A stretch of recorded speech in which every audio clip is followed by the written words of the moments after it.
नमस्ते. आज आपण एसीबद्दल, एसीमध्ये जो कन्व्हर्टेबल मोड आहे तो कशाप्रकारे काम करतो त्याच्याबद्दल आज आपण पाहणार आहोत. बऱ्याचशा ब्रँडमध्ये तुम्हाला जसं एल जीमध्ये तुम्हाला आता बघा, एल जीमध्ये तुम्हाला इथे 6-in-1 मोड येतो, ब्लू स्टारमध्ये तुम्हाला 5-in-1 मोड येतो, लॉयडमध्ये येतो, हायरमध्ये येतो, सॅमसंगमध्ये येतो.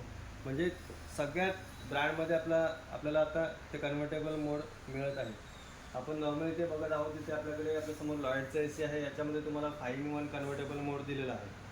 तो कशा प्रकारे काम करतो, रिमोटवरती एक बटन दिलेलं आहे. थोडक्यात तुम्ही रिमोटवरून ए सी तुमचा पूर्णपणे कन्वर्ट करू शकता तुमच्या हिशोबाने. जसं की तुम्हाला समजा 40%वरती एका रूममध्ये समजा तुम्ही सिंगल पर्सन आहात तर तो तुम्ही 40%वरती ठेवून बाकी कूलिंग आणि एक्स्ट्रा पॉवर याच्यामध्ये सेव्ह करू शकता. अजून त्याच्यामध्ये समजा पर्सन वाढले तर तो तुम्ही 60%वरती ठेवू शकता.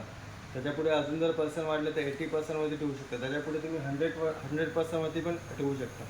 इथे तुम्हाला त्याच्या व्यतिरिक्त एक ऑटोचा मोड पण दिलेला आहे. ऑटो मोडमध्ये तुम्हाला 30%पासून ते 110%पर्यंत तुम्ही कूलिंग त्याच्यामध्ये ॲडजस्ट करू शकता. म्हणजे ए सी कन्वर्ट करून तुम्ही कूलिंग आणि एक्स्ट्रा लागणारी पॉवर ही दोन्ही पण सेव्ह करू शकता.